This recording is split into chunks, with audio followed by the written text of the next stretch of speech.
अगर आप भी चाहते हैं एसएस म्यूजिक की सारी ऑडियो वीडियो सबसे पहले आप तक पहुंचे, तो लाल बटन को दबा के चैनल को सब्सक्राइब करें, साथ में बेल आइकन को दबाना ना भूलें।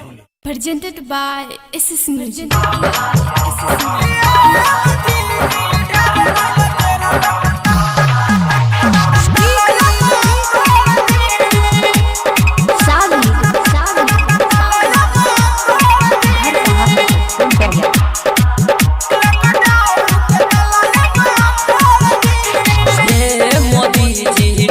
भइल तेरे लॉकडाउन के ताला अब तोड़ दी, लॉकडाउन के ताला अब तोड़ दी।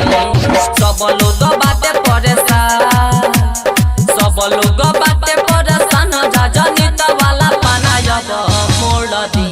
ए मोदी जी फिर भइल तेरे लॉकडाउन के ताला अब तोड़ दी, लॉकडाउन के ताला अब तोड़ दी।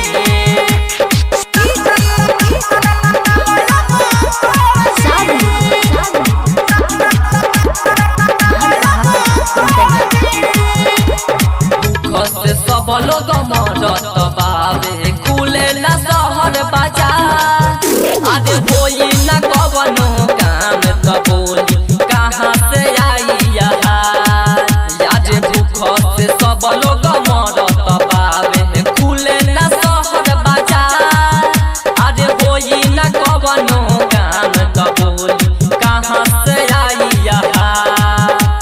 बिगड़ता अब सुनी ने, बिगड़ता अब सुनी ने, तो अपन क्रिया काला पड़वा छोड़ दी।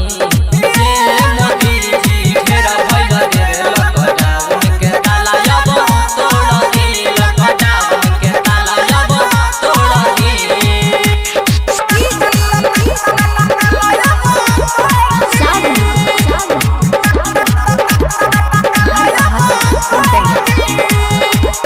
यादव यारे न परबिले मोदी जी फसल बावे विदेश, जबले न खुली भारत कबले काटत रही कलेश।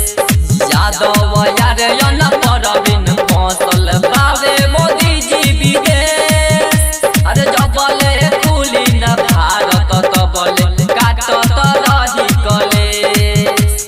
राहुल के बात सुनी, राहुल के बात सुनी के नहीं मानेला मनावा मोद जी। ये मोदी जी फिर भइल तेरे लॉकडाउन के ताला अब तोड़ दी।